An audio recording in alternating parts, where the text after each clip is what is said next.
The biggest story in the elections in Ukraine is that pro-European parties, broadly speaking, have won a big victory. The top three parties are all broadly pro-Western and pro-European parties, which will give the country a strongly pro-Western parliament for the first time. It was expected that pro-Western parties would do well, but there's a bit of a shift in the balance of forces among those pro-European political parties.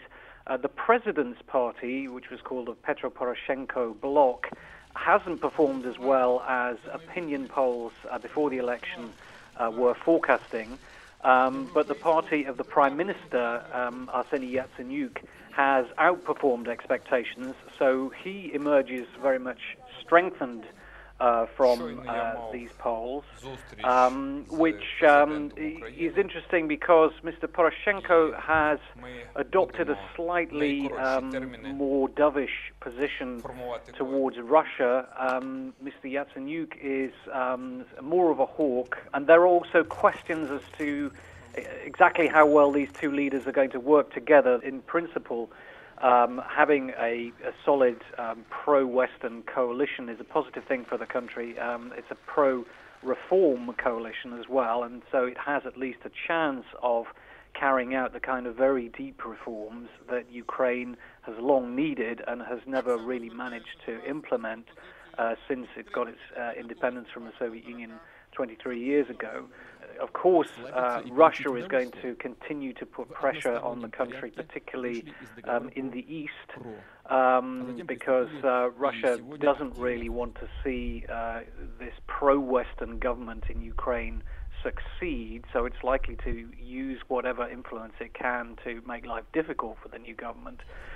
We've also got a bit of a geographical split in the east.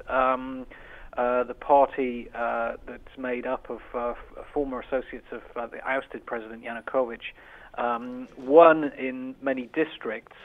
So that party will have a much smaller influence than the Yanukovych party used to have, but it's still there, and it will still lead probably to some tensions within the parliament. The mood among voters is one of a kind of stoical realism, I would say.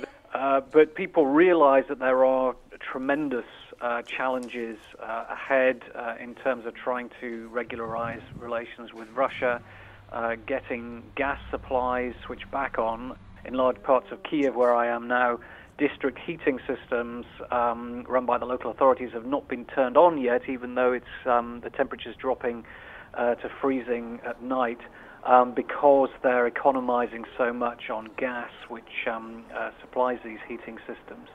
So there is a sense of a tremendous number of problems facing the country. The economy is continuing to contract right now, quite apart from the situation in the east of the country where separatists, pro-Russian separatists, are in control. This is Neil Buckley for the Financial Times in Kiev.